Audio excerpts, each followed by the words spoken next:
ጤና ይስጥልን ተከብራችሁ የሬዲዮ ቤተሰቦችና አድማጮች ዕለቱን ዜናዎችን እናሰማችኋለን። ዜናውን እናሰማችሁን ሀብታሙ አስፋና ታምሩገናን ባለንበት ሰዓት አቆጣጠር የዛሬ ሚያዝያ 25 ቀን 2018 ዓ.ም ዜናዎችን ከማሰማታችን በፊት አርዕስተ ዜናውን እናስቀድማለን። የፋኖ ወታደራዊ እርምጃ፣ አገዛዙ የግፍ ግድያ፣ አገዛዙና የዘራፊዎች መንገስ፣ ኢትዮጵያ ዝምታና የደቡብ አፍሪካው ጥቃት፣ የኦሮሚያው ወታደራዊ እንቅስቃሴና የግፍ ግድያ፣ ፈናቃዩ ከንቲባ፣ የፕሬስ ነጻነትና ቡኑ፣ የግብጽ ሽምግልናና አሜሪካን የሚሉና ሌሎችም ወቅታዊ ዜናዎች ያሉን ዝርዝሩን እንሆ።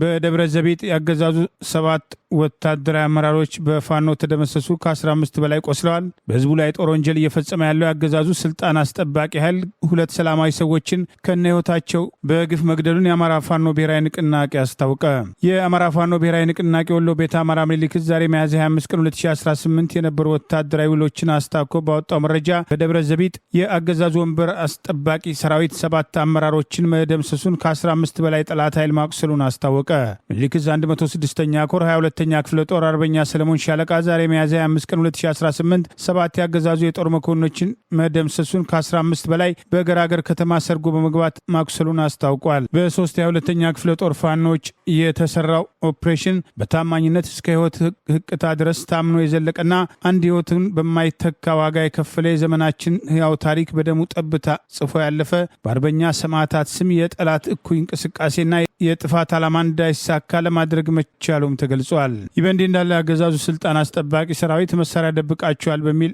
ሐሰተኛ ምክንያት 2 ሰላማዊ ሰዎችን ከነ ህይወታቸው ጉድጓድ ቆፍሮ መቅበሩን ምኒልክ ዛሬ ባወጣው ተጨማሪ መረጃ ገልጿል። በሰሜን ወሎ ዞን አስተዳደር መቄት ወረዳ 014 ሞቀራ ቀበሌ ነዋሪዎች የሆኑት አቶ ወንድማገኝ ዘውዱና አቶ ተስፋዬ አወቀ የተባሉ ንጹሐን ግለሰቦች በብልጽግናው ስልጣን አስጠባቂ ሰራዊት ከነ ህይወታቸው ጉድጓድ ውስጥ መቀበራቸውን ገልጿል። ንጹሐን ግለሰቦቹ የትጥቅ መሳሪያ ያላችሁ አምጡ በሚል ወሬ ወለድ ሐሰተኛ መረጃ ከፍተኛ ድብደባና እንግልት ከተፈጸመባቸው በኋላ የሚቀበሩበትን ጉድጓድ 015 ቀበሌ ቻይና ካምፕ ላይ እንዳስቆፈሯቸውና ከጉድጓዱ በላይ አንገታቸውን ብቅ አድርገው ቀብረዋቸው ህይወታቸው እስኪያልፍ ማንም ህብረተሰብ እንዳይቀርብ በማድረግ ህይወታቸውን በጭካኔ እንዲያልፍ በማድረግ የብልጽግና ጦር ሰራዊት ለአማራ ህዝብ ያለውን ንቀትና የጥላቻ ጥግ አሳይቷል በማለት ገልጿል። አቶ ወንድማገኝ ዘውዱ የ5 ልጆች አባትና የ7 ቤተሰብ አስተዳዳሪ እንዲሁም አቶ ተስፋዬ አወቀ የ4 ልጆች አባትና የ6 ቤተሰብ አስተዳዳሪ እንደነበሩ የጠቀሰው ምኒልክ አገዛዙ ካሁን በፊትም በርካታ የደብረ ዘቢጥ ነዋሪዎችን እስከ ህይወታቸው ውሃ ጉድጓድ ውስጥ አስገብቶ ህይወታቸው በግፍ እንዲያልፍ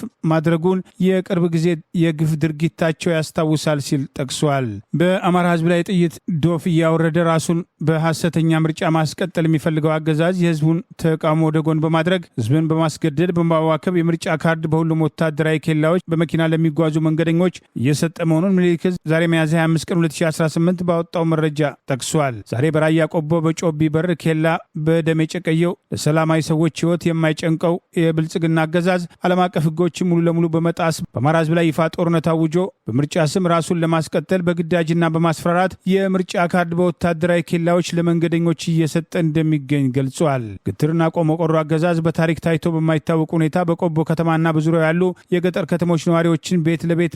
በመንቀሳቀስ በገበያ አዳራሽ በገበያ ስፍራ በመዞር የምርጫ ካርድ ያልወሰዱትን እንዲወስዱ ማድረግና መውሰድ አንፈልግም ያሉትን ማሰርና መረሸን መጀመሩንም ጠቅሷል። የአማራ ህዝብ በተቃውሞ ሰልፍና በተለያዩ መድረኮች በተደጋጋሚ ጦርነት የከፈተበት አገዛዝ በምርጫ ስም ዳግም እንዲገድለው እንደማይፈቅድ በተቃውሞ ድምፁን እያሰማ ቢሆንም አገዛዙ ከዚህ በተቃራኒ እየተንቀሳቀሰ መሆኑን ዛሬ በራያ የነበረውን ሁኔታ መሰረት አድርጎ በአካባቢው ያለው የፋኖ 49ኛ ክፍለ ጦር አህዶች 01 ሮቢት ቀበሌ የአማራን ህዝብ ክብር ባለመስጠት ከ2 ቀናት በፊት የሰው ህይወት ባጠፋበት ከተማ የምርጫ ካርድ ለመስጠት በተንቀሳቀሰው አገዛዙ ስልጣን አስጠባቂ ሰራዊት ላይ በዲሽቃና በብሬን የታገዘ ጥቃት በመክፈት ጠላትን ሙትና ቁስለኛ በማድረግ የጥፋት ድርጊቱን መግታቱን አፋብን ወሎ ቤተ አማራ ምኒልክ 102ኛ ኮር ህዝብ ግንኙነት ክፍል ዛሬ ሚያዝያ 25 ቀን 2018 ባወጣው ተጨማሪ መረጃ ገልጿል።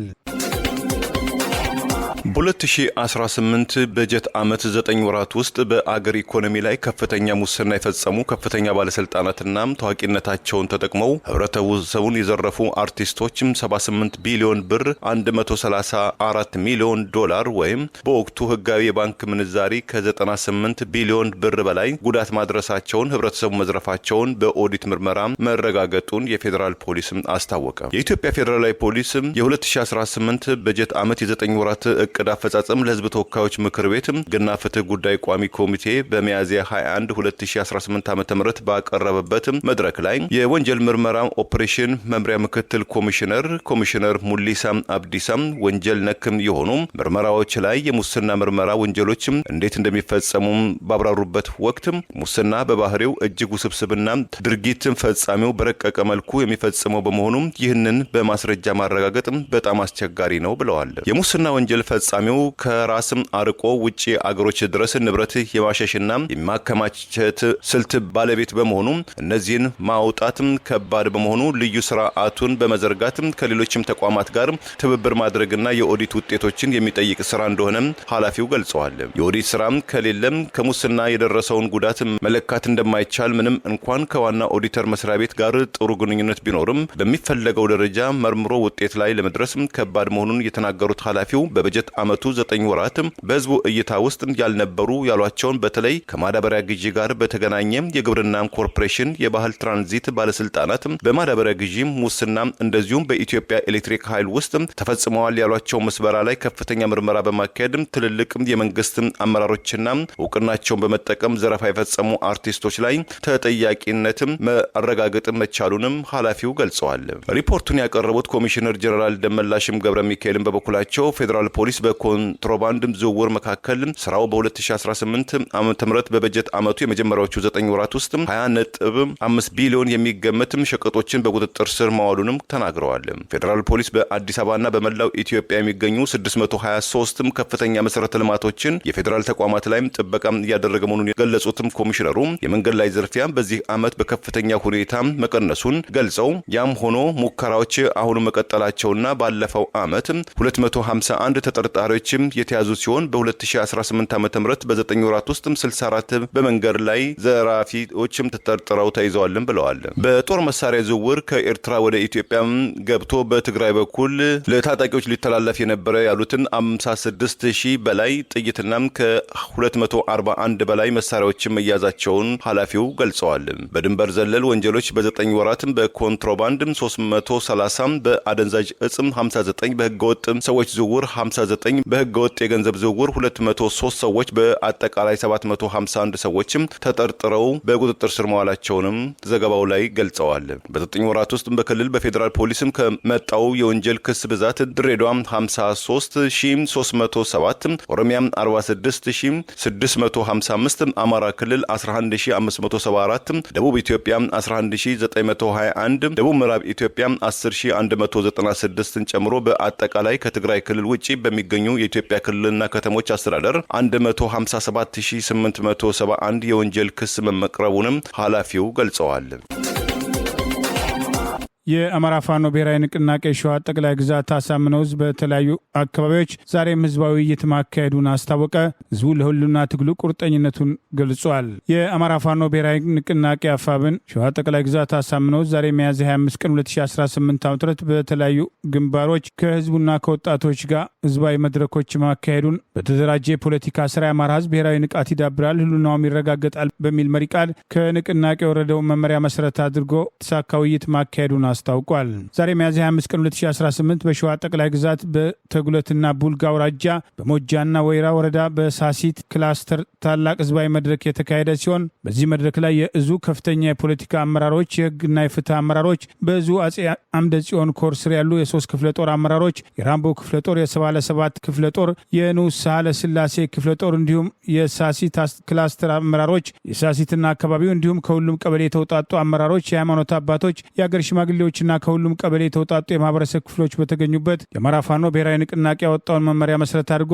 በአይነቱ ለየት ያለ ታላቅ ድርጅት አቀፍ የህዝብ መድረክ በተሳካ ሁኔታ ማካሄዱን አስታውቋል። አፋብን ሸዋ ጠቅላይ ግዛት አሳምነው አጼ ዘርዓ ያዕቆብ አጼ አምደ ጽዮን ኮር ነጻ በወጡ አካባቢዎች በክላስተሩ ዙሪያ ካሉ ቀበሌዎች የተውጣጡ የማህበረሰብ ክፍሎች ጋር በተለያዩ አጀንዳዎች ላይ በተደረገው በዚህ ውይይት ወቅታዊ ድርጅት አቀፍ ውይይቶች በትግሉ ሂደትና ተያያዥ ወቅታዊ ጉዳዮች ዙሪያ በሳሌ መድረክ ውይይት የተደረገ ሲሆን ከመድረኩ ተሳታፊዎች ለተነሱ ወቅታዊ ጥያቄዎች መድረኩን በመሩት የአፋብን ሸዋ ጠቅላይ ግዛት አሳምነው የፖለቲካ መምሪያ አመራሮች ምላሽና ማብራሪያ መሰጠቱን በመጨረሻም ባለ 10 ነጥብ የጋራ መግለጫ በማውጣት መድረኩ በስኬት መጠናቀቁና ህዝቡ ለትግሉ ያለውን ቁርጠኝነት ማረጋገጡን አፋብን ሸዋ ጠቅላይ ግዛት አሳምነው ህዝብ ግንኙነት መምሪያ ዛሬ ሚያዝያ 25 ቀን 2018 ባወጣው በዚሁ መረጃ ገልጾ በተመሳሳይ እዙ በተቆጣጠራቸው አካባቢዎች በመንዝ ማማ ምድር ወረዳ ባሽ ክላስተር የወጣቶች መድረክ ማካሄዱንም አስታውቋል። በየትኛውም ህዝብ ታሪክ ውስጥ ወጣቱ ክፍል የማህበረሰቡ የጀርባ አጥንት የለውጥ ሞተርና የህልውና ዋስትና መሆኑን ያስታወሰው መረጃ በአሁኑ ወቅት የህልውና ትግል ስንል የአንድ ህዝብ ማንነት፣ አንድነት፣ ሰላምና የወደፊት ተስፋ ከሚጋርጡ አደጋዎች የመከላከል ሂደትን እንደሚያመለክት በመጥቀስ በዚህ ረገድ የወጣቶች መድረክ ከውይይት ባለፈ ለተግባራዊ ለውጥ መሰረት የሚጣልበት ቁልፍ ስፍራ መሆኑንም ጠቅሷል። የህልውና ትግል የሚጀምረው ከአእምሮ ነው ያለው ይኸው መረጃ ወጣቶች የሚጋረጡባቸውን አደጋዎች፣ የታሪክ አጋጣሚዎችና የጠላትን ስልት በሚገባ በመረዳት ውጤታማ ትግል ማድረግ እንደሚችሉ በዚሁ መድረክ ከወጣቶች ጋር በተደረገው ውይይት መገለጹን አስታውቋል። ወጣቶች ስለ ወቅታዊ ሁኔታዎች የሚወያዩበት፣ መረጃ የሚለዋወጡበትና የጋራ ግንዛቤ የሚይዙበትና በትግል ውስጥ በስፋት የሚሰለፉበትን መረዳት በስሜት ብቻ ሳይሆን በእውቀትና በበሰለ አስተሳሰብ የሚመራ ትውልድ የመፍጠሩን ሂደት ድርጅታችን አማራ ፋኖ ብሔራዊ ንቅናቄ ባወረደው አቅጣጫ መሰረት በመንዝ ማማ ምድር ወረዳ ባሽ ክላስተር በጥሩ ሁኔታ በሰፊው ዝርዝር ጉዳዮች ላይ ከወጣቱ ጋር ውይይት ተደርጓል በማለት አፋብን ሸዋ ጠቅላይ ግዛት አሳምነው ዛሬ ሚያዝያ 25 ቀን 2018 ባወጣው በዚሁ መረጃ ገልጿል። በዚሁ ከወጣቶች ጋር በተደረገው የውይይት መድረክ ትውልዱ ለህዝቡ የሚከፈለውን አስፈላጊ መስዋዕትነት ለመክፈል ዝግጁ መሆኑን የሚያሳይበት መድረክ የታሪክ አደራን በመረከብ የዛሬውን አደጋን መከላከል ብቻ ሳይሆን ለሚቀጥለው ትውልድ ተስፋና ጠንካራና የማይደፈር ማንነት ያለው ማህበረሰብ መገንባት እንደሚችሉ ቃል የገቡበት የተሳካ መድረክ እንደነበር ውይይቱን አስታኮ እዙ ባወጣው በዚሁ መረጃ ገልጿል። ናይጄሪያ በደቡብ አፍሪካ የሚገኙ ዜጎቿ ላይ ደርሷል ከተባለም የጸረ አፍሪካውያን ዘር ተኮርም ጥቃት ወይም ዜኖፎቢያ ጋር በተያያዘም የደቡብ አፍሪካ ከፍተኛ ዲፕሎማትን ለማብራሪያም ጠራች። ኢትዮጵያም ዝምታን መርጣለች። የናይጄሪያ የውጭ ጉዳይ ሚኒስትር ባወጣው መግለጫ በደቡብ አፍሪካ በሚገኙ ዜጎቹ ላይ እየደረሰ ይገኛል ከተባለው ዘር ተኮር ጥቃት ጋር በተያያዘም በናይጄሪያም አቡጃ ከተማ የሚገኙት የደቡብ አፍሪካ ተጠባባቂ ኮሚሽነርን በትላንትናው ቅዳሜ ዕለት ለማብራሪያም አቡጃ ውስጥ መጥራቱን አስታውቋል። የናይጄሪያ የውጭ ጉዳይ ሚኒስትር ቃል አቀባይ ኬምቢ ኢሞቲሜ ለመገናኛ ብዙሃን በሰጡት ማብራሪያ በደቡብ አፍሪካ የተለያዩ ግዛቶች የሚገኙ የናይጄሪያ ዜጎች ደርሶባቸዋል የተባለውን የሰብአዊ መብት ጥሰትን በተመለከተ የናይጄሪያ መንግስት ያደረበትን ስጋት በመረጃና በማስረጃ በማስደገፍ ከደቡብ አፍሪካው ምክትል ኮሚሽነር ጋር በነገው ዕለት ሰኞ ለምክክር የቀን ቀጠሮ መያዙንም አስታውቋል። የናይጄሪያ መንግስት ከዚህ ውሳኔ የደረሰው ጎረቤትም ጋና በተመሳሳይ ሁኔታ በደቡብ አፍሪካ የሚኖሩ ዜጎቿ ላይ ደርሷል ያለ ተባለውን የዘር ተኮር ጥላቻ በተመለከተ በአክራ የሚገኙትን የደቡብ አፍሪካው ከፍተኛ ዲፕሎማትን ካነጋገረችም ከሳምንት ባልሞላ ጊዜ ውስጥ መሆኑም ተመልክቷል። በደቡብ አፍሪካ ውስጥ በ10 ሺዎች የሚቆጠሩ ኢትዮጵያን ጨምሮ 3 ሚሊዮን የውጭ ሀገራት ዜጎች የሚኖሩ ሲሆን ይህም ከአጠቃላይ የአገሪቱ ህዝብ 5.1 ከመቶ ያህል መሆናቸው ወደ ደቡብ አፍሪካ ከሚፈልሱትም የውጭ አገራት ዜጎች መካከል 63 ከመቶ ያህሉ 16 አባል አገራትን ካካተተው ከደቡባዊ አፍሪካ አገራት የመጡ ሲሆን የተቀሩትም ከኢትዮጵያ፣ ከሶማሊያ፣ ከኬንያ፣ ከኤርትራ ከመሳሰሉትም አገራትም የተሰደዱ መሆናቸውን መረጃዎች ይገልጻሉ። በአፍሪካ አህጉር በምጣኔ ሀብቷም ቀዳሚ በሆነችው ደቡብ አፍሪካ ውስጥ ዘረኝነት፣ ስርዓት አልበኝነት፣ የውጭ አገር ዜጎችን ንብረትን መዝረፍ ወይም ማሸማቀቅ የአገሪቱ ህገ መንግስታዊ እሴቶችን የክብርና የእኩልነትን መብትን የሚጻረር መሆኑን የገለጹት የአገሪቱ ተጠባባቂ የፖሊስ ኮሚሽነር ፖርዜም ቻቺሊያ ይህንን መሰሉ ህገወጥ ድርጊትም ተቀባይነት የለውም በማለትም ሰሞኑን አስጠንቅቀዋል። ሰሞኑን 5 ኢትዮጵያን በደቡብ አፍሪካ ጆሃንስበርግ ከተማ ውስጥ በጥይትም ተደብድበው መገደላቸውን ተከትሎ ኢትዮጵያን ቁጣቸውን በተለያዩ መንገዶች በዓለም ላይ እየገለጹ ሲሆን የኢትዮጵያ ኤምባሲ ከተቃውሞ አዘል ያለፈ መግለጫ ውጪ በአዲስ አበባ የሚገኘው የደቡብ አፍሪካ ዲፕሎማቶችን ጠርቶ በጉዳዩ ዙሪያ ስጋቱን በግንባር ለመግለጽም እስከ አሁን ድረስም አልቻለም ወይም ይፋም አላደረገም። በደቡብ ኢትዮጵያ ክልል አምቡላንስ ለገዢው ብልጽግና ፓርቲ አመራሮችና ካድሬዎች አገልግሎት ሲውል በቃሬዛ ከረጅም ጊዜ በኋላ ወደ ጤና ጣቢያ የደረሱ ነፍሰ ጡር ህይወታቸው ማለፉ ተገለጸ። በደቡብ ኢትዮጵያ ክልል ወላይታ ዞን ካዎ ኮይሻ ወረዳ የሚገኙ እናቶችና ህጻናት በመንግስት ቸልተኝነትና በሰው ሰራሽ ችግሮች ምክንያት ለከፋ ስቃይና ለሞት እየተዳረጉ መሆኑን በአካባቢው ለጤና አገልግሎት መዋል ያለበት አምቡላንስ ለገዢው ብልጽግና ፓርቲ ባለስልጣናት ለሽርሽርና እነሱ ለፈለጉት አገልግሎት እንደሚውል በተቃራኒው ይህንን በማጣት በትላንትናው ዕለት በቃሬዛ በርካቶች ተሸክመው ወደ ጤና ጣቢያ ለወሊድ የወሰዷቸው እናት ከብዙ እንግልት በኋላ ህይወታቸው ማለፉን ዛሬ ከአካባቢ የወጣው መረጃ ገልጿል። በየቀኑ በወረዳው እናቶች በወላድ ምክንያት መሞታቸውን የአምቡላንስ ሾፌር ስራ አቁሞ ተጨማሪ ስራ ሌላ መኪና በሚሰራበትና አምቡላንሱ የአካባቢው ባለስልጣናት የሚጠቀሙበት መሆኑን ይኸው መረጃ በቅሬታ አንስቷል። እናቶች በወሊድ ምክንያት ሲሞቱ አምቡላንስ ሾፌር አምቡላንስ መኪና አቁሞ ተጨማሪ ሌላ መኪና ስራ እየሰራ እንደሚገኝና ሾፌሩ ከስራ ገበታው 4 ዓመት ጠፍቶ ጤና ኃላፊና ወረዳ ፋይናንስ ጋር በመሆን የትርፍ ሰዓትና ደሞዝ ክፍያ እየተፈጸመለት መሆኑን የጠቀሱት የአካባቢው ነዋሪዎች በወረዳ የአምቡላንስ አገልግሎት ለማግኘት የሚገደዱ ወላድ እናቶች የነዳጅ ወጪና ሾፌር አበል ጭምር ከኪሳቸው እንዲከፍሉ ይገደዱ እንደነበርም ገልጸዋል። በደቡብ ኢትዮጵያ ክልል ወላይታ ዞን ካው ኮይሻ ወረዳ ከአምቡላንስ እጥረት በተጨማሪ አካባቢው ለዘመናት በዘለቀ የመንገድና የድልድይ መሰረተ ልማት እጥረት ሳቢያ ህዝቡ ሲሰቃይ የቆየ ሲሆን የአምቡላንስ አገልግሎት ለግል ስራቸው አገልግሎት የሚጠቀሙበት በመሆኑ ወረዳ ውስጥ ለእናቶች ወላድ አገልግሎት የመጣ 2 አምቡላንስ መኖሩን የገለጹት የአካባቢው ምንጮች አምቡላንስ ለጥገና በሚል ሰበብ ገራጅ በመውሰድ አንዱን አምቡላንስ መሸጣቸውን ጭምር በቅሬታ አንስተዋል። በትላንትናው ዕለት በማህበራዊ ሚዲያ ፎቶቸው ሲመላለስ የነበረ በአምቡላንስ እጥረትና መንገድ ችግር ሳቢያ በቃሬዛ ወደ ጤና ጣቢያ ለወሊድ ሲጓዙ የነበሩት ነፍሰ ጡር ህይወታቸው ማለፉ የተገለጸ ሲሆን የመንገድ ችግርና የአምቡላንስ እጥረትን ተከትሎ ለወሊድ የደረሱ እናቶች በሞተር ሳይክል ወይም በእንጨት ቃሬዛ ተሸክመው ረጅም ኪሎ ሜትሮች እንዲጓዙ መንገድ ላይ እናቶችና ህጻናት ሌሎችም ወገኖች ህይወት እንደ ቅጠል እንዲረግፍ ምክንያት ሆኗል በማለት በእኚህ የደረሱ ነፍሰ ጡር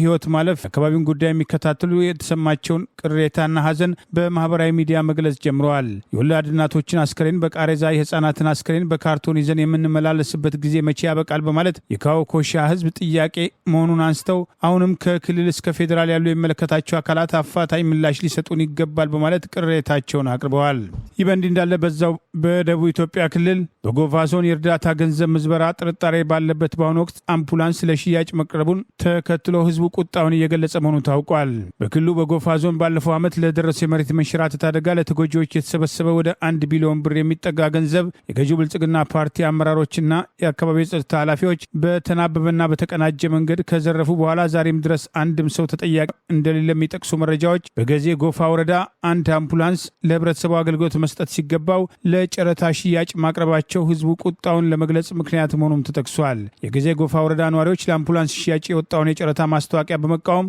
ቅሬታቸውን ያቀረቡ ሲሆን በወረዳው የሚታየው ከፍተኛ የአምቡላንስ እጥረትና የሪፈራል ስርዓት መዛባት የዜጎችን ህይወት ለከፋ አደጋ እያጋለጠ መሆኑን በቅሬታ አንስተዋል። ገዢው ብልጽግና ፓርቲ ለብልጭልጭ ፕሮጀክቶችና ለጦርነት ከፍተኛ የሀገሪቱን ሀብት እያባከነ ለህዝቡ መሰረታዊ የመንገድ የጤና አገልግሎት ትኩረት አልሰጠም በሚል በተደጋጋሚ ወቀሳ ሲቀርብ መቆየቱ አይዘነጋም። ያገዛዙ ጉዳይ አስፈጻሚ የሆነው ጤና ሚኒስትር ዶክተር መቅደስ ዳባ በቅርቡ የጤና አገልግሎት ዘርፉ እየተሻሻለ ነው በማለት የጤና ባለሙያዎች ጭምር በተደጋጋሚ ተቃውሞ የሚያቀርቡበትና የሀገሪቱ የጤና ስርዓት ከጊዜ ወደ ጊዜ እየከፋ መሄዱን ህዝቡ ታክሞ የሚድንባቸው ሆስፒታሎችና ጤና ጣቢያዎች ሳይሆኑ መሰረታዊ የሕክምና አገልግሎት መስጫ ቁሳቁስ ጭምር ከጊዜ ወደ ጊዜ እጥረት ያለባቸው ህብረተሰቡ ለከፋ ችግር እየተዳረገ መሆኑን የጤና ባለሙያዎች የደሞዝ ጭማሪ ጥያቄያቸውን ጨምረው ካነሷቸው 12 ጥያቄዎች መካከል ዛሬም ድረስ ባልተመለሱ ጥያቄዎቻቸው ማካተታቸው አይዘነጋም። በምስራቅ ወለጋ ጊዳ አያና ወረዳ አንድ ዴዲቾ ቀበሌ የኦሮሚያ ልዩ ኃይል አባላት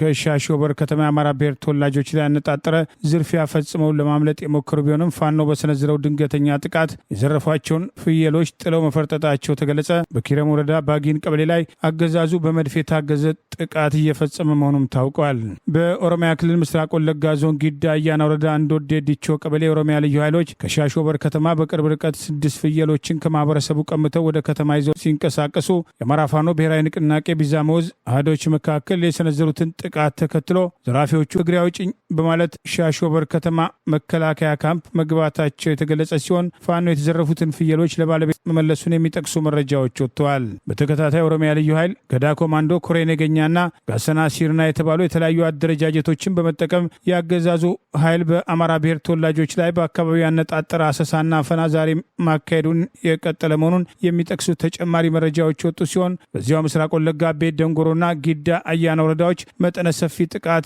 ሰሞኑን ሲፈጽም የነበረው የኦሮሚያ ጥምር ጦር ዛሬ ሚያዝያ 25 ቀን 2018 በኪረም ወረዳ ባጊን ቀበሌ በመግባት ተደጋጋሚ የመድፍ ድብደባ ከፈጸሙ በኋላ ዱከን ተራራ ላይ ምሽግ መያዛቸውን የሚገልጹ መረጃዎች ወጥተዋል። በአካባቢው አማራ ብሔር ተወላጆች በስፋት በሚኖሩባቸው አሹ ኩሳይ ቀበሌም ለመግባት እንቅስቃሴ መጀመራቸውን ህብረተሰቡ ስጋት ላይ መውደቁን ከአካባቢ ወጣው ይኸው መረጃ ይገልጻል። ይህ በእንዲህ እንዳለ በኦሮሚያ ክልል በተከታታይ በጠቅላይ ሚኒስትሩ ፈቃድ ከዓመታት በፊት የተቋቋመውና 120 የሚል መጠሪያ ያለው የማፊያ ቡድን አባላት መካከል የምስራቅ ሐረርጌ የኦሮሚያ ህብረት ስራ ማህበር ሰራተኛ የነበረው መሐመድ አሚን ሲራጅን በ2012 ዓ.ም በግፍ የገደለውና አስከሬኑን ለአራዊት እንዲሰጥ ያደረገው አመራር ዛሬም ድረስ ሹመት ተቀብሎ ያለ ህግ ተጠያቂ እንደሚኖር ጀዋር መሐመድ በማህበራዊ ገጹ ባወጣው መረጃ አጋለጠ። ከመቶያዎቹ ማፊያዎች ጋር የተያያዘ አንድ ሰነድ ሲመለከት ያንን ወጣት የገደለውን ሰው ማወቅ መቻሉን የጠቀሰው ጀዋር ግድያው የተፈጸመው ኮሚሽነር ፀሐይ ነጋሽ ወልድ የሚባልና በወቅቱ ኦሮሚያ ማረሚያ ቤቶች ኮሚሽን ኃላፊ የነበረ ሲሆን አሁን ደግሞ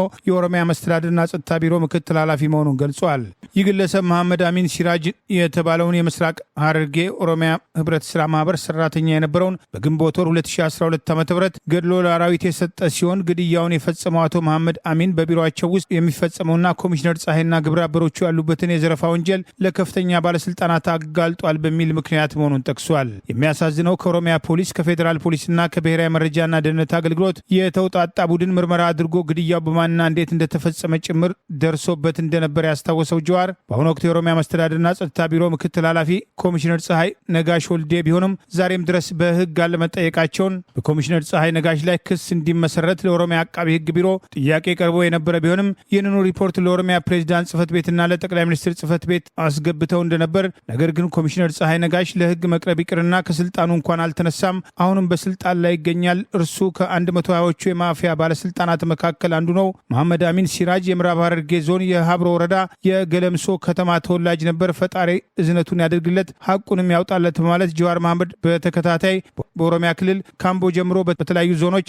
በከተማዎችና በአነስተኛ ታዳጊ ከተሞች እየተፈጸሙ ያሉ ህገወጥ ግድያዎች፣ አፈናዎች፣ አስገድዶ መሰወርና ገንዘብ የመቀበል ገንዘብ አልሰጥ ያለን ገሎ ይመጣል፣ መሬት በስፋት ከኦሮሚያ ክልል አልፎ አዲስ አበባ ድረስ የሚቸበችቡበት፣ የግለሰቦችን ይዞታ በህገወጥ መንገድ የሚቀሙበት፣ ቤትና ንብረታቸውን የሚያፈርሱበትን አሰራር በተከታታይ በማጋለጥ ላይ ይገኛል። ከነዚህ መካከል በአሁኑ ወቅት የቡራዩ ፖሊስ አዛዥ የሆነው 57 ሰላማዊ ሰዎችን ባለፉት ዓመታት ውስጥ በግፍ መግደሉን እሱና ሌሎች የ120 ማፊያ ቡድን አባላት ዛሬም በህግ አለመጠየቃቸውን መረጃዎችን ጠቅሰን መዘገባችን አይዘነጋም።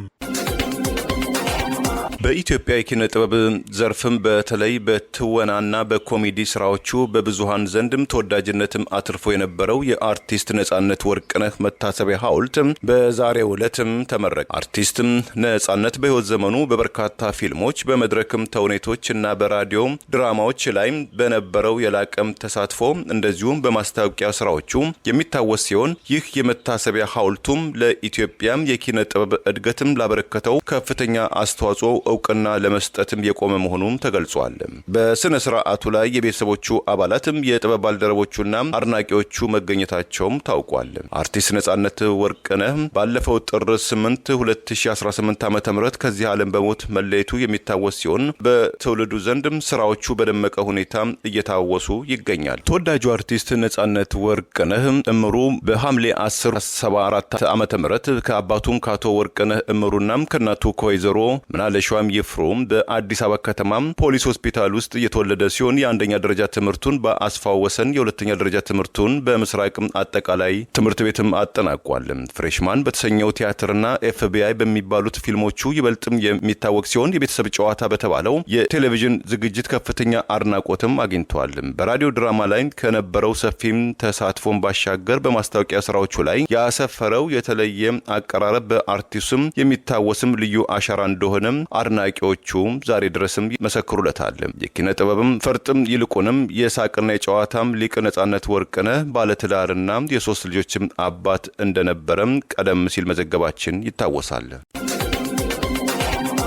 በኬንያ ናይሮቢ በቅርቡ ሕይወቱ ያለፈው ኢትዮጵያዊ ጋዜጠኛ ክትትል ይደረግበት እንደነበር የሚያጠናክር ተጨማሪ መረጃ ወጥቷል። ወንድሜ በሰው እጅ ስለመገደሉ የመጀመሪያ ዙር የአስከሬን ምርመራ ውጤት ሌሎችም ሁኔታዎች ያሳያሉ በማለት የጋዜጠኛው ወንድም ተናግረዋል። በአገር ቤት ያለውን አገዛዝ በመቃወም ወደ ጎረቤት ሀገር ኬንያ ተሰዶ የነበረው ጋዜጠኛ ያዕቆብ ያታኔ በቅርቡ በዛው ናይሮቢ ከማይኮ ተብሎ በሚጠራው አካባቢ በገዛ መኖሪያ ቤቱ ሞቶ መገኘቱ መነጋገሪያ የነበረ ሲሆን ታናሽ ወንድሙ በሰው እጅ ስለመገደሉ የመጀመሪያ ዙር የአስከሬን ምርመራ ውጤትና ሌሎችም ሁኔታዎች እንደሚያሳዩ ገለጸ። ከጋዜጠኛ ያዕቆብ ያታኔ ታናሽ ወንድምና ከያቤሎ ዩኒቨርሲቲ መምህር ሙሴ ያታኔ ጋር ቲክፋ ኢትዮጵያ ባደረገው ቆይታ ወንድሜ በሰው እጅ ስለመገደሉ የሚያሳዩ በርካታ መረጃዎች አሉ በማለት አስተያየቱን ሰጥቷል። ጋዜጠኛ ያዕቆብ ያታኔ ከ1984 ጀምሮ የኢትዮጵያ ቴሌቪዥንን ጨምሮ በተለያዩ ሚዲያዎች የሰራ መሆኑን ያስታወሰው መረጃ በግብረሰናይ ድርጅቶችና በከፍተኛ ትምህርት ተቋማት በመምህርነት ጭምር በማገልገል በመንግስት የስራ ኃላፊነትም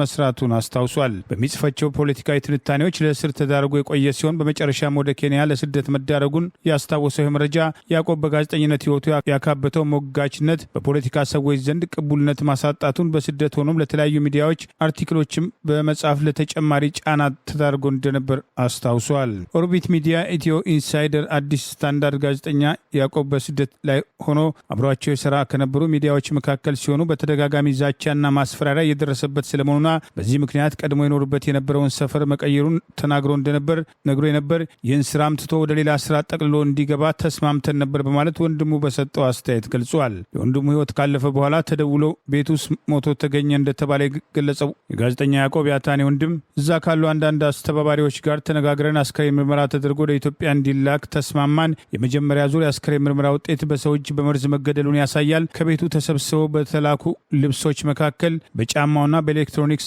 እቃ ላይም ደም መገኘቱ ይህንን ጥርጣሬ ያጠናክራል ሲል ገልጿል። ለምርመራ ሂደቱና ጉዳዩን በህግ ለመከታተል ሲባል አንዳንድ መረጃዎች ለጊዜው ከመግለጽ እንደሚቆጠብ ጠቅሷል። የጋዜጠኛ ያዕቆብ ያታኔ አስከሬን ወደ ኢትዮጵያ በተሽከርካሪ ከተጓዘ በኋላ ኮንሶ በሚገኘው የዘልማድ ቤተሰብ መቃብር ስርዓቱ መፈጸሙን ያዕቆብ ባለትዳርና የሁለት ልጆች አባት የነበረ ሲሆን በኬንያ የሚገኙ መገናኛ ብዙሃንም የአስከሬን ምርመራ ውጤቱ በሰው እጅ መገደሉን የሚያሳይ መሆኑን ዘግበዋል። የጋዜጠኛ መብት ተሟጋች ድርጅት ሲፒጄ እና ሌሎችም ዓለም አቀፍ የሰብአዊ መብት ተሟጋቾች በቀጣይ ይህንን ጉዳይ እንዲከታተሉና ምላሽ እንዲሰጡበት ጥሪ ቀርበዋል። ይህ በእንዲህ እንዳለ በማንነታቸውና በሙያቸው ዛሬም በስር ላይ የሚገኙ ጋዜጠኞች ጉዳይ ትኩረት ሊያገኝ እንደሚገባ ዛሬ በዓለም የፕሬስ ቀን በማህበራዊ ሚዲያ ጥሪ እየቀረበ ይገኛል። መምህርትና ጋዜጠኛ መስከረም አበራ፣ ጋዜጠኛ ጎበዜ ሲሳይ፣ ጋዜጠኛ አባይ ዘውዱ፣ ጋዜጠኛ ገነት አስማማውን፣ አንጋፋው ጋዜጠኛና የታሪክ ተመራማሪ አቶ ታዲዮስ ታንቱና ጋዜጠኛ ዳዊት በጋሻውን ጨምሮ አገዛዙ ማንነታቸውና ሀሳባቸውን በመግለጻቸው ጥቃት ኢላማ ማድረግ በግፍ እስር ላይ ከ3 ዓመት በላይ የተሰቃዩ የሚገኙት ጋዜጠኞችን ጨምሮ ሌሎችም የፖለቲካ እስረኞች ያለምንም ቅድመ ሁኔታ ሊፈቱ እንደሚገባና በቅርቡ እየተካሄዱ ባሉ ዓለም አቀፍ የተቃውሞ ሰልፎችም ይህ ጉዳይ ትኩረት ሊያገኝ እንደሚገባ የዓለም የፕሬስ ቀንን አስታኮ አንዳንዶች በማህበራዊ ሚዲያ አስተያየታቸውን በመስጠት ጉዳዩን ለማስታወስ ሞክረዋል። ጋዜጠኛና መምህርት መስከረም አበራን ጨምሮ አገዛዙ በማንነታቸው ሳቢያ አሰራቸው በመቶ የሚቆጠሩ የህሊናና የፖለቲካ እስረኞች በተጨማሪ ይቃወሙኛል ያላቸውን አንጋፋው ጋዜጠኛና የታሪክ ተመራማሪ አቶ ታዲዮስ ታንቱና ሌሎችም የህሊናና የፖለቲካ እስረኛ ሆነው ዛሬም መከራ እየተቀበሉ የሚገኝ ሲሆን ህዝቡ እየከፈሉት ያለውን መስዋዕትነት ሊረሳ እንደማይገባና ከእነሱና ከቤተሰቦቻቸው ጎን ሊቆም እንደሚገባም ጥሪ ቀርበዋል። አገዛዙ ሀሳባቸውን በመቃወም በአዛውንት ዕድሜያቸው ዛሬ በግፍ እስር ላይ ያቆያቸው አንጋፋው ጋዜጠኛና የታሪክ ተመራማሪ አቶ ታዲዮስ ታንቱን ጨምሮ ሌሎችም የታሰሩ ጋዜጠኞች፣ የፖለቲካ እስረኞች ሊፈቱ እንደሚገባም ጥሪ ቀርበዋል። ምዕራብ አፍሪካዊቷም ጋና በኢትዮጵያ የሚኖሩ ዜጎቿም ከተፈቀደላቸው የጊዜ ገደብ በላይ ከቆዩ ለከፋም ቅጣት ሊዳረጉ እንደሚችሉ አስጠነቀቀች። የአገሪቱ የውጭ ጉዳይ ሚኒስትር ለዜጎቹ ባወጣው ጥብቅ ማስታወቂያም ኢትዮጵያ በግዛቷ ውስጥ እንዲገቡ ህጋዊ የመግቢያ ፍቃድ ወይም ቪዛ የሰጠቻቸው የማንኛውም አገር ዜጎች በኢትዮጵያ መቆየት ከሚገባቸው በላይ የቆዩ ቪዛቸው የተቃጠለ እንደሆነ በየቀኑ እስከ 30 የአሜሪካን ዶላር ወይም 3000 የአሜሪካን ዶላር ወይም ከ3 ዓመት በላይ ለረጅም ጊዜያትም ከቆዩ እስከ $5000 ሊቀጡ አሊያም የገንዘብ ቅጣቱን መክፈል ያልቻሉ ሁሉም የውጭ አገራትም ዜጎችም ንብረታቸው ተወርሶ ሊሸጥና ዕዳቸውን እንዲከፍሉ የሚያስገድድ አዲስ ሕግ በኢትዮጵያ በመተግበሩ ጋናውያን ሕጉን ቸል ባለማለት አስፈላጊው ለሆነ ቅጣት እንዳይጋለጡ የጋና የውጭ ጉዳይ ሚኒስትር በጥብቅም አስጠንቅቋል። በኢትዮጵያ የሚኖሩ ዜጎቹ ለኢትዮጵያ የኢሚግሬሽን ሕጎችም ተገዢ እንዲሆኑ ያሳሰበው የጋና የውጭ ጉዳይ ሚኒስትር ከዚህ በተጨማሪ በኢትዮጵያ የሚኖሩ ዜጎቹ የከፋ ችግር ከገጠማቸው አዲስ አበባ በሚገኘው ኤምባሲው አማካኝነት አስፈላጊውን የምክር አገልግሎት ያገኙ ዘንድ የኤምባሲው ቀጥተኛ የመስመር ስልክና የኢሜል አድራሻም በማስቀመጥ የዜጎቹን ደህንነት መታደግ ዋነኛ ተልዕኮ መሆኑንም ገልጿል። በአዲስ አበባ የሚገኘው የአሜሪካ ኤምባሲም እንደዚሁም ለትውልደ ኢትዮጵያን ለዜጎቹም ተመሳይ ማስጠንቀቂያ መስጠቱን በቅርቡ መዘገባችን ይታወሳል። ዜጎችን ከይዞታቸው በማፈናቀል ሜዳ ላይ ከጣሉ ባለስልጣናት መካከል በአደባባይ ህጋዊ ድሃ አድርገናቸዋል በማለት የተናገረ የሸገር ከንቲባ ለድሆች ከፍተኛ አስተዋጽኦ አድርገናል፣ በ3 ዓመት እንደ 30 ዓመት ሰርተናል ማለቱ መነጋገሪያ ሆነዋል። ከአዲስ አበባ አላግባብ ወደ ኦሮሚያ ክልል የተካተተውን ጨምሮ ቀደም ሲል አዲስ አበባ ዙሪያ የነበሩ የኦሮሚያ አካባቢዎችን በማካተት የተመሰረተው ሸገር ከተማ ከንቲባ የሆነው ዶክተር ተሾመ አዱኛ ከዓመታት በፊት ዜጎችን ከ10 ዓመትና ከዚያም በላይ ከኖሩበት ህጋዊ ቤት እያፈረሰ ሜዳ ላይ ከጣሉ በኋላ በመገናኛ ብዙሃን ቀርበው ህጋዊ ድሃ አድርገናቸዋል በማለት በዜጎች ላይ ሲቀልድ በዜጎች ላይ የወሰዱትን የግፍ እርምጃ በላይ ንግግሩ ብዙዎችን አስቆጥቶ የነበረ ቢሆንም ጋዜጠኞችና ማህበራዊ ሚዲያ ተጽዕኖ ፈጣሪዎች የተባሉትን በመሰብሰብ በ3 ዓመት ውስጥ ወደ እንደ 30 ዓመት ሰርተናል፣ እንቁላል በሲኖ ትራክ እየተጫነ ለገበያ እየቀረበ ነው፣ ለድሆች ከፍተኛ አስተዋጽኦ አድርገናል በማለት የከተማውን ፕሮጀክቶች እናስጎበኛለን በተባለበት መድረክ ያደረገው ንግግር እርስ በርስ የሚጣረስና ከዚህ ቀደም ዜጎችን ለማፈናቀል ከሰጠው አስተያየት ጋር በተቃውሞ መነሳት ጀምረዋል። ዜጎች በገዛ አገራቸው የሰሩት ቤት እየፈረሰ ህጻናት ሳይቀር በጅብ የተበሉበት፣ ትምህርት ቤት የሄዱ ተማሪዎች ወደ ቤታቸው ሲመለሱ ቤታቸው ፈርሶ ሜዳ የቀሩበትና በርካቶች አስቀድሞ የአማራ ብሔር ተወላጆች ላይ ያነጣጠረ የማፍረስና የማፈናቀል እርምጃን ቆመው እንዲመለከቱ የተደረጉ ከደቡብ ክልል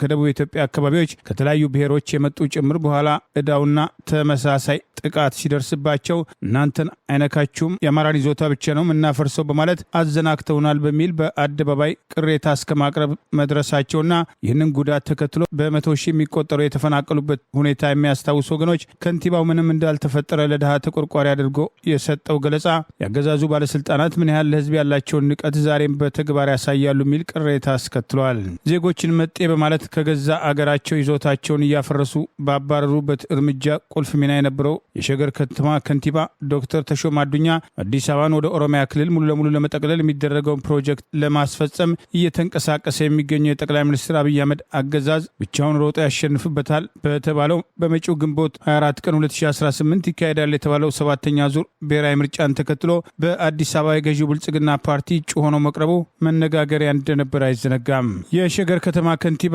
ተሾመ አዱኛ ከተማዋ በትምህርት፣ በኢኮኖሚ፣ በማህበራዊና በቴክኖሎጂ ዘርፍ ታይቶ የማይታወቅ እመርታ ታይቷል፣ ይኸውም 3ቱን ዓመት እንደ 30 ዓመት መስራታችን ነው በማለት ዜጎች የይዞታ ማረጋገጫ ካርታ ያላቸው በህጋዊ መንገድ የተመሩትን ቤትና ህንፃ በማፍረስ ሜዳ ላይ ጣለው አገዛዝ ለ170 ሺህ ነዋሪዎች የይዞታ ማረጋገጫ ሰነድ ካርታ ሰጥተናል በማለት ዛሬም በሸገር ማንነትና ብሔር ተኮር የለዩ አስተዳደራዊ ጫናዎች፣ የግብር አከፋፈል ተመኖችና አካባቢውን ለቀው እንዲወጡ የሚደረጉ ጫናዎች ያለመቋረጣቸው በቅሬታ እየተነሳ ይገኛል። የአዲስ አበባ ከንቲባና የኦሮሞ ብልጽግና ፓርቲ ስራ አስፈጻሚ ኮሚቴ አባል አዳነች አቤቤና የኦሮሚያ ክልል ፕሬዚዳንት ሽመልስ አብዲሳ አደረጉ የተባለውን ስምምነት ተከትሎ ከአዲስ አበባ ይዞታ ወደ ኦሮሚያ ክልል እንዲካተት የተደረገውን ጨምሮ በ2015 ዓ.ም ሸገር ከተማ የተመሰረተ ሲሆን ከተማዋ በ12 ክፍለ ከተሞች የተከፋፈለችና ከ3.2 ሚሊዮን በላይ ህዝብ የሚኖርባት መሆኗ የተገለጸ ሲሆን ከአዲስ አበባ ያለ ፍላጎታቸው ወደ ኦሮሚያ ክልል የተካተቱ ነዋሪዎች ሆነው እንደ መጤና ባይተዋር መቆጠራቸው በተደጋጋሚ በቅሬታ ሲነሳ መቆየቱ አይዘነጋም። የሮማው ካቶሊካዊት ቤተክርስቲያን አባት አቡነ ሊዮ 14ኛው በዓለማችን ላይ የሚገኙ ጋዜጠኞችና የሚዲያ ባለሙያዎች ጥበቃም ያሻቸዋል ሲሉ አባታዊ ጥሪ አቀረቡ። ዛሬ በመላው ዓለም የተከበረውን የዓለም የሚዲያ ነጻነት ቀን ወርልድ ፕሬስ ፍሪደም በተመለከተ በዕለተ ሰንበትም ጸሎታቸው ላይ ያነሱትም ብፁዕነታቸው በዓለም ላይ የሚደረገውን ነጻ ፕሬስም ስርዓት አልበኝነትን በማውገዝም እውነታን በማፈላለግ ላይ ሳሉ ክብር ሕይወታቸውን ያጡ የሚዲያ ባለሙያዎችን እናከብራቸዋለን እንዘክራቸዋለን ብለዋል። በቅዱስ ጴጥሮስ አደባባይ ለተሰበሰቡ ምዕመናን አባታዊ መልእክታቸውና ቡራኪያቸውን የሰጡትም አቡነ ሊዮ የተከበረው የነጻ ሚዲያና ነጻ ጋዜጠኝነት ሙያ ባለመታደል ግልጽ በሆነና በህቡ ጉዳት እየደረሰበት ይገኛል በማለትም ቅሬታቸውን ገልጸዋል። በዚህ እንዳለ መንበሩን በፈረንሳይ ፓሪስ ከተማ ያደረገው ድንበር የለሹ የጋዜጠኞች ተቋም በእንግሊዝኛው ምህጻረ ቃል RSF ዓመታዊውን የፕሬስ ነጻነት ቀን ሜይ 3 በማስመልከት ዛሬ ባወጣው ሪፖርት ኢትዮጵያን ጨምሮ በተለያዩ የዓለም ሀገራት ሐሳብን በነጻ የመግለጽ መብት ካለፈው 4 ዓመት ወዲህ በከፋ ሁኔታ ማሽቆልቆሉን በዓለም ላይ ከሚገኙ ወደ 195 አገራት መካከል ገሚሶቹ የሚዲያ ነጻነትን በእጅጉ እንዳሽቆለቆለባቸውም ገልጿል። ይህም የሚያሳየው ጋዜጠኝነት በዚህ ዘመን በዓለማችን ከወንጀለኝነት ጋር ይቆጠራል የሚል አንድምታም አለው ብሏል። በ25ኛው የRSF ዓመታዊ መስፈርት ኢትዮጵያ በ148ኛ ደረጃ ላይ የተፈረጀችም ሲሆን ካለፈው ዓመትም ከነበራትም 36.92 ነጥብ ወደ 34.66 ማሽቆልቆሏን ለዚህም በኢትዮጵያ የሚካሄደው የብሔር ተኮር ግጭት የእርስ በርስም ጦርነት የኢትዮጵያ የፕሬስ ነጻነትን ጉዞን ወደ ኋልዮሽ መጎተቱን RSF በሪፖርቱ ላይ አጣቅሷል። በአባይ ወንዝ ጉዳይ ከኢትዮጵያ ጋር ለዘመናት በዲፕሎማሲ ቁርቋስ ውስጥ የምትገኘው ግብጽም ለዓመታትም የተቃረኑትን አሜሪካና ኤርትራን ለማሸማገል ጥረት ማድረጓም ተሰማ። የግብጽ አካሄድም የጠላቴ ጠላት ወዳጄ ነው መሆኑም ተገለጸ። በመካከለኛው ምስራቅ በሰሜን አፍሪካ የሚያተኩረው በእንግሊዝ ሎንደን ከተማ ውስጥ የሚታተመው አልማጄላ ጋዜጣም እንደዘገበው በአባይ ወንዝ ጉዳይ ከኢትዮጵያ ጋር በዲፕሎማሲ ተቃርኖ ውስጥ የምትገኘው የጠላቴ ጠላት ወዳጄ የሚለው ብሄልን ተግባራዊ ለማድረግ ከሚል እሳቤም ለሩብ ዓመታት በተቃርኖ ውስጥ የቆዩትን የኤርትራና የአሜሪካ መንግስታትን ለማስታረቅ ግብጽም የአሜሪካ ከፍተኛ ዲፕሎማት ማሱድ ቡሎስንና የፕሬዝዳንት ኢሳያስ አፈወርቂ የኢኮኖሚ ፖሊሲ ዘዋሪ መሆናቸው የሚነገረው የኤርትራው ከፍተኛ ዲፕሎማት አቶ ሀጎስ ገብረ ሕይወትን በቅርቡ ካይሮ ውስጥ በአካል እንዲገናኙ የአሜሪካ መንግስት በኤርትራ ላይ ካለፈው 5 ዓመት ጀምሮ የጣለውን ማዕቀብ ለመቅረፍም ግብጽ መንገድም ጠርጋለችም ብሏል። የኤርትራው የውጭ ጉዳይ ሚኒስትር አቶ ኡስማን ሳሌህና አምባሳደር ሞሳድ ቦሎስ ባለፈው መስከረም ወር በዓለም መሪዎች ስብሰባ ኒውዮርክ ላይ መገናኘታቸውን ያወሳው ዘገባው ለኤርትራና ለአሜሪካም ቅርበት ያላት ግብጽ ይህንን አጋጣሚ በመጠቀም ኤርትራን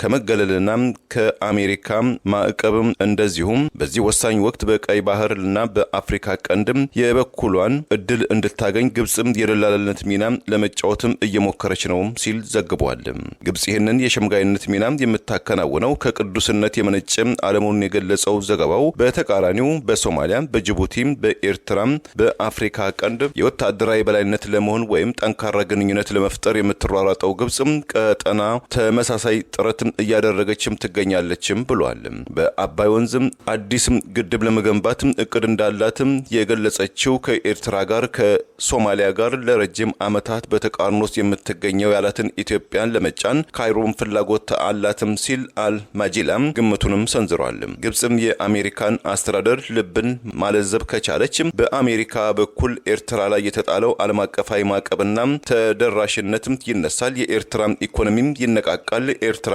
ለዓለም አቀፋዊ ወታደራዊ እገዛዎች ወይም ትብብሮች ታገኛለች፣ ከባላንጧም ኢትዮጵያ ጋርም ተግደርዳሪም ትሆናለች ያለው ዘገባው የአሜሪካው ፕሬዝዳንት ዶናልድ ትራምፕ በቅርቡ በግብጽና በኢትዮጵያ መካከል ለ10 ዓመታት የዘለቀውን የታላቁ የህዳሴ ግድብ ውዝግብን ለማርገብ ቃል መግባታቸውንም አውስተዋል። በዋሽንግተን ዲሲ የሚገኘው የኤርትራ ኤምባሲ በቅርቡ በዎል ስትሪት ጆርናል ላይ የወጣውን መጣጥፍን ተንተርሶ ባወጣው መግለጫ